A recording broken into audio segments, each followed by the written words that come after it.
On today's video, we're going to cover two of the major events within the timeline of the Lost Kingdom. The Ancient Ruins, everything you need to know about the Ancient Ruins, all the strategies, all the best ways to get your Chronicles and your individual achievements done. We're also going to talk about the Sanctuary, all you need to know about it, how to beat it. It's not the easiest building to beat, so make sure you guys stay tuned and get all the information you need right here.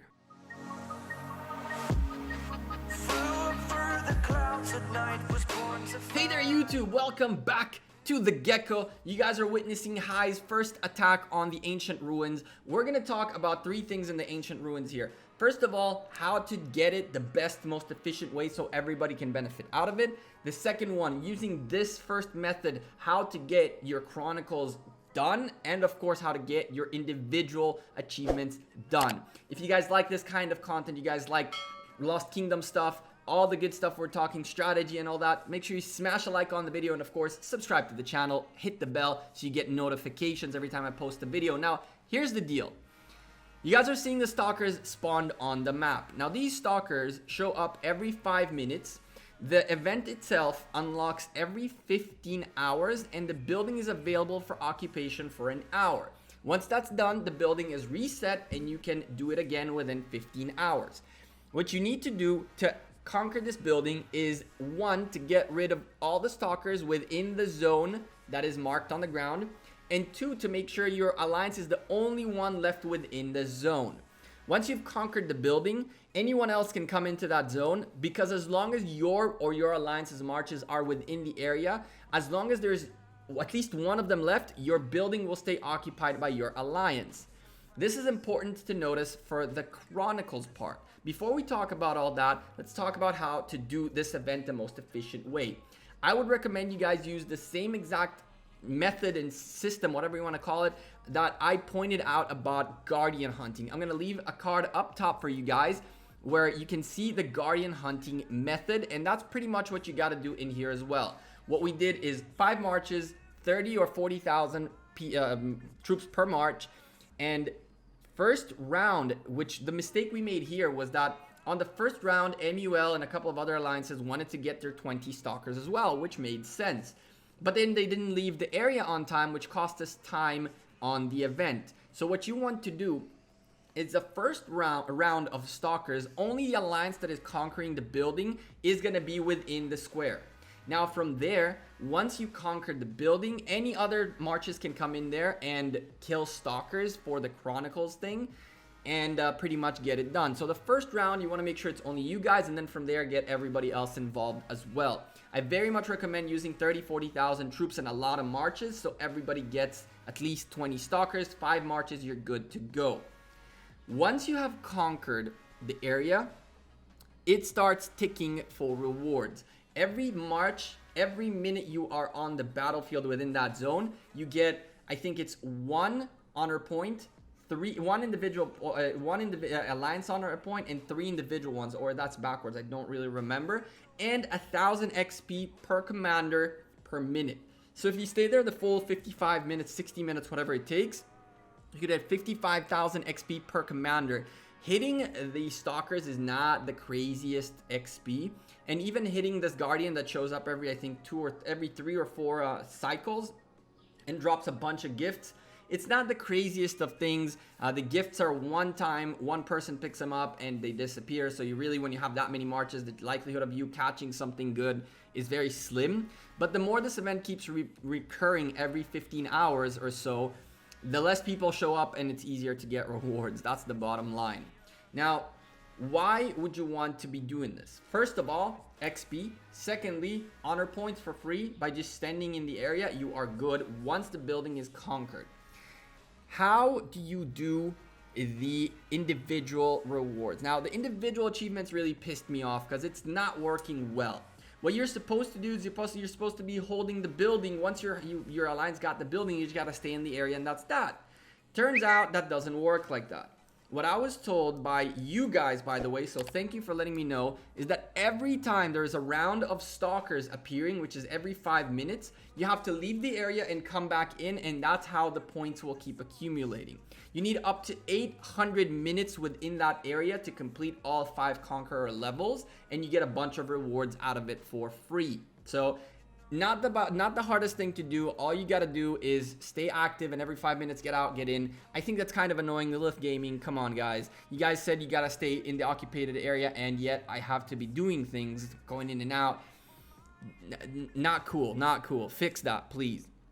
So if you guys are standing in the middle for 60 minutes and not getting points, this is why.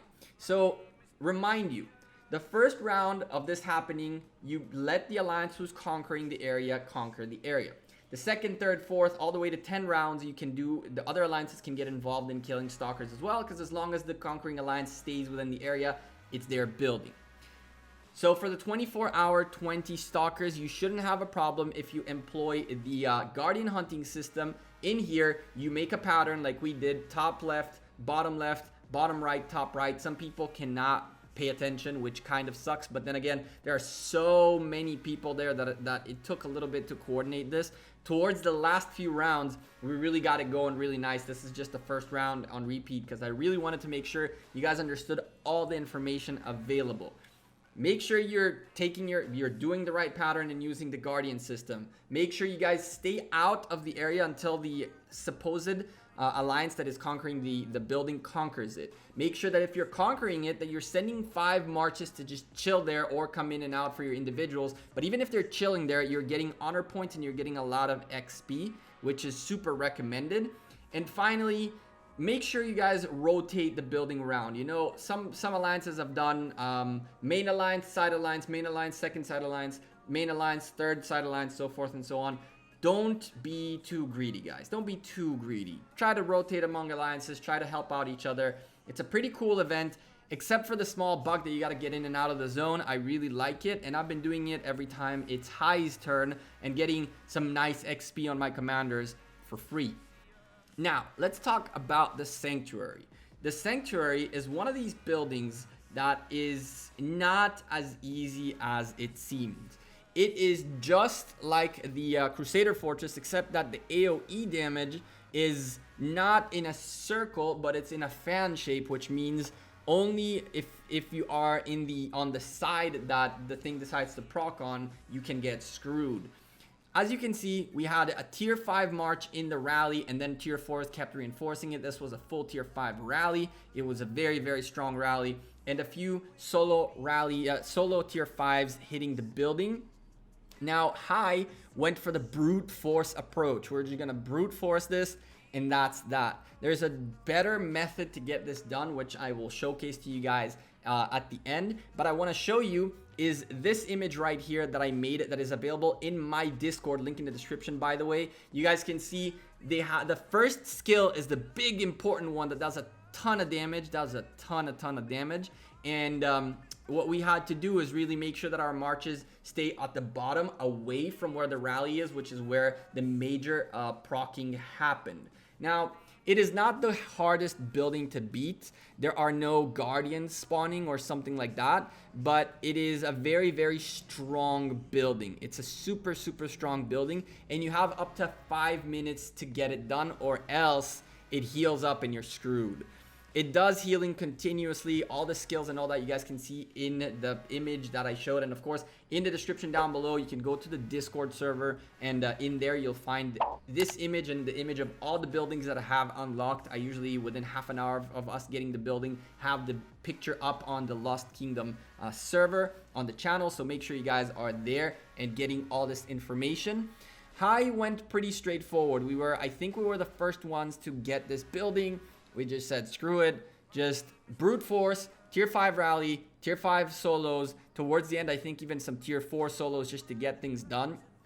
I want to remind you all that a building like this can be hit only by 9 marches, and passes can be only hit by 3 marches. So you really want to make sure you're not wasting a place for a march to hit a building before your strongest guys are there. Not everybody will be able to make it, and once you're within that area, rotating around looking for a spot to hit, if the AoE procs, you get hit. So you don't want to be doing that.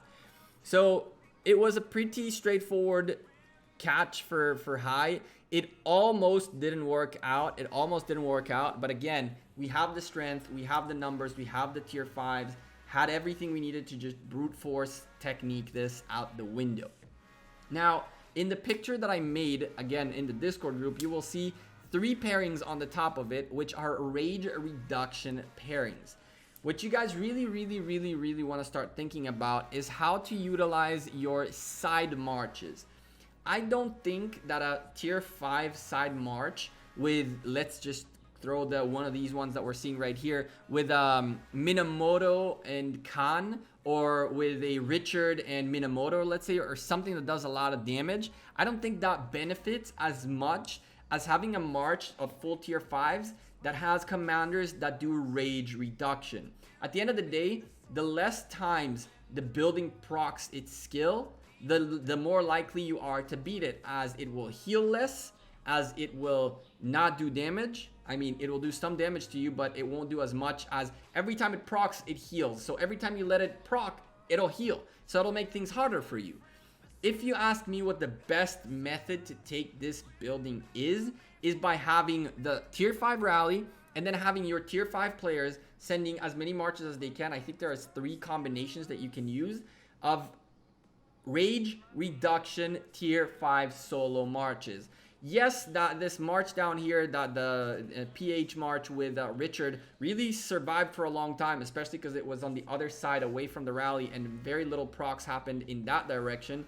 But you really want to make sure that you're using rage reduction over brute forcing. If you brute force, all you're going to do is you're going to cost yourself more healing and potentially fail. As you can see, the very end of this building took us a good amount of time, as it healed every time just a little bit, and we had to get that little bit. And you're playing a game of, I need to do more damage than you're healing, but at the same time it keeps grinding you down, versus using a rage reduction mechanism, which will allow you then to get hit less and have less healing on their side. Victory, holy site captured the sanctuary. 1 MUL March decided to keep hitting it by mistake.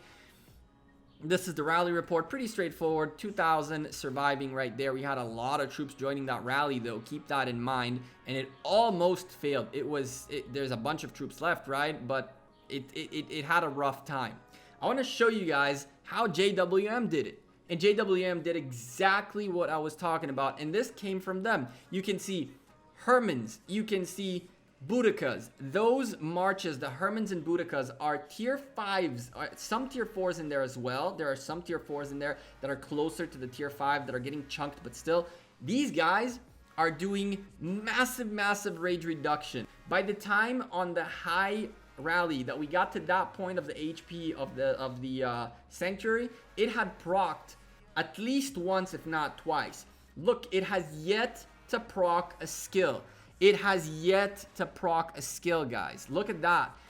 I don't even think it procced at all. I think there were so many solo marches with commanders that are rage reduction commanders that I don't remember whether it procced the skill at all or not.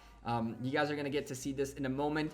Anyway, this is how you should be doing it. You got to make sure you are sending rage reduction marches. Most important is rage reduction marches, because this, just like the Crusader Fortress, is a building that does massive AoE damage and heals every time it procs a skill.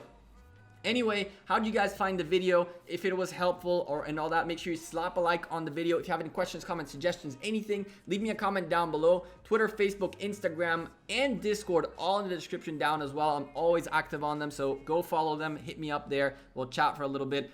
I'm the Gekko. I'm out of here. Thank you guys very much for watching this video. I hope to see you guys sooner rather than later. More war videos, more craziness about to come. Madness is about to ensue. Winter is coming, or something like that. But anyway, I'll see you sooner rather than later. Take care. Peace.